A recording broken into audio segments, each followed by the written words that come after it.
By following His word, we will be prosperous even in the changing and challenging world.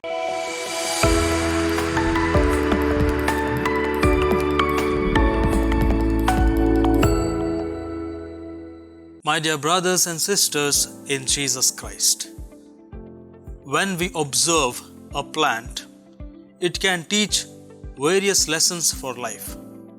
Even a leaf can teach us that there is continuous change and we are not permanent.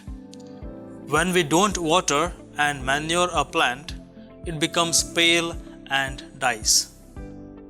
When there are new shoots and it is green, then we say it is well taken care of. The plants can even tell us the seasons by shedding or keeping their leaves. In the Gospel today, Jesus is talking about we know the seasons by looking at the changes in nature. There will be a lot of changes taking place in nature and in the whole world. Everything changes, but the Lord assures of His word, which never changes and will never perish. We try to adapt ourselves to the changes in the world.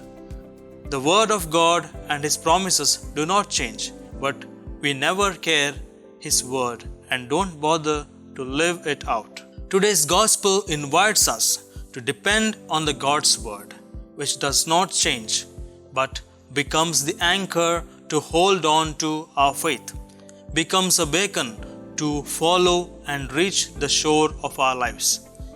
This permanent word, which gives us hope, even when we experience hopelessness in our lives, is to be read, reread, and practiced. While the whole world changes, the Word of God remains unchanged.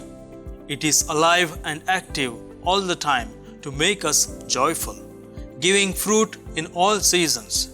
This fruit called love also never changes when it depends on the Word, which never changes. As the plant needs water and manure to be alive and green, our life also requires the Word of God as its water and manure to live and spread that true love through our lives. As Psalm 1 says, "The one who follows the law of the Lord is like a tree planted by streams of water, that yields fruit in its season, and its leaf does not wither. In all that he does, he prospers." Let us not be scared of the signs of times, but discern between what is of true value and what is passing. Today we are reminded to hold on to the Word of God, which is of true value and which does not pass away. By following His word, we will be prosperous even in the changing and challenging world. May the Word of God be the lamp to our steps. May we admit God's word in our lives and live them to be worthy for His kingdom.